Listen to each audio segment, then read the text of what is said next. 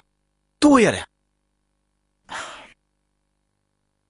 case register tawnaba ukil ga tanai sin nang dik aim da khangamoine Oi beru Aisha.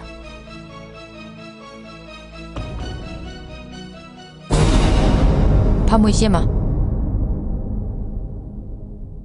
kaidori sema Tengkot thila iba.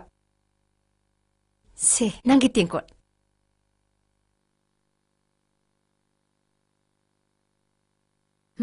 Sidi ai natibu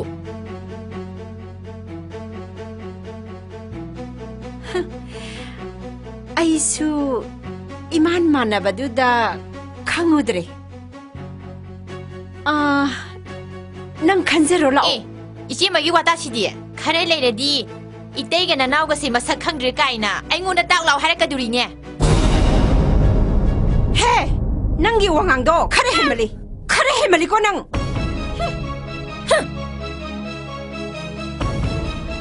Masa aziga khar fajadi fai La zao mo lui da ngai ni. La zao mo la ba. Hey, cái nó tiền của phim được đi cây đâu đấy? Ai nè ngasi wayang ang ning de ko. Cây đâu rồi sao nó xí bộ?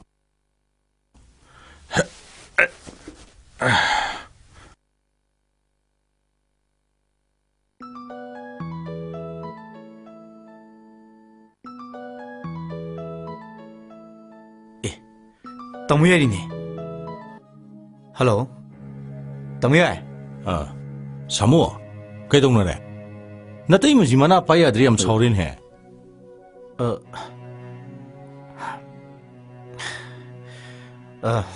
Tamu yai. Case ki dama siam sabalo bira pernah tro.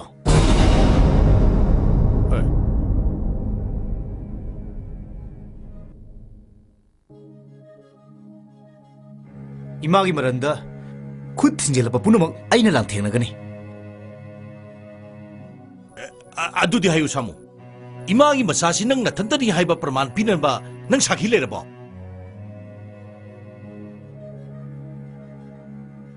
Tamsong na di karim ta harak traga. Samu, ai ahen bam da pam de. Ai phangbam thok pado made hena ai amata pam de.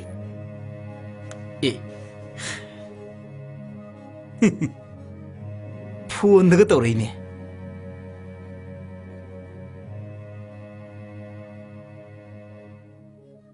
Ichini nao mo.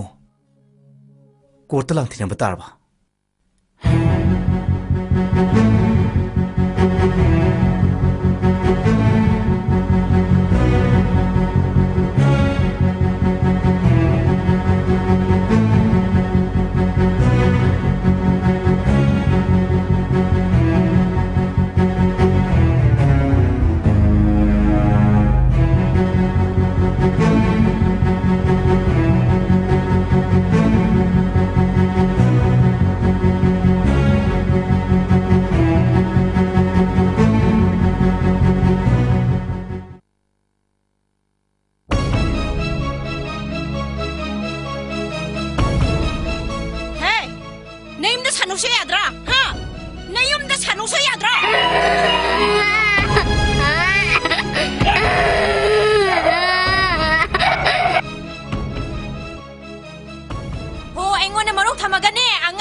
ꯑꯗꯨꯗꯤ ꯅꯪꯒꯤꯁꯨ ꯂꯣꯏꯅ ꯍꯥꯏꯕ ꯇꯥꯔꯦ ꯅꯪꯅꯅꯦ ꯏꯃꯥꯗ ꯑꯣꯠꯈꯤꯕ ꯃꯌꯥꯝꯗꯣ ꯎꯕꯨ ꯌꯦꯡꯁꯦꯡ ꯌꯦꯡꯕꯁꯦ ꯆꯍꯤ ꯑꯣꯟꯗꯦ ꯍꯥꯏꯅꯕꯅꯦ ꯍꯦ ꯍꯤꯡꯆꯥꯕꯤ ꯂꯥꯎꯅꯦ ꯊꯣꯛꯂꯛꯈꯣ ꯂꯥꯎꯅꯦ ꯑꯩ ꯌꯥꯝ ꯄꯦꯟꯗꯦꯗ ꯍꯥꯏ ꯂꯥꯎ ꯍꯥꯏꯕꯅꯤꯅꯦ ꯍꯦ ꯊꯣꯛꯂꯛꯈꯣ ꯂꯥꯎꯅꯦ ꯅꯪ ꯍꯦ ꯅꯁꯝꯗ ꯐꯣꯏꯗꯠꯀꯦ ꯂꯥꯎꯅꯦ ꯍꯤꯡꯆꯥꯕꯤ ꯍꯤꯡꯆꯥꯕꯤ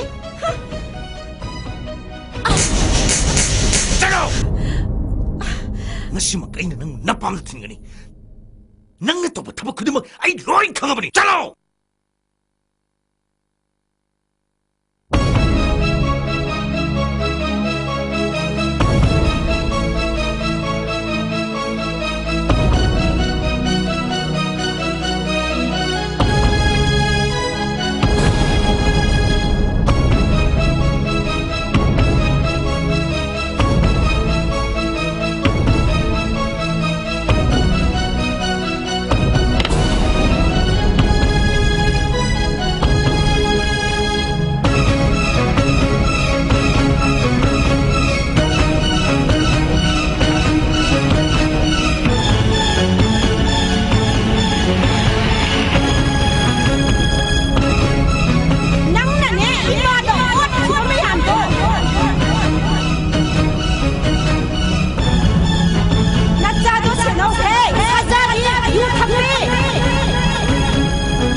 फरे दुदी चलसी लेंगसी चलसी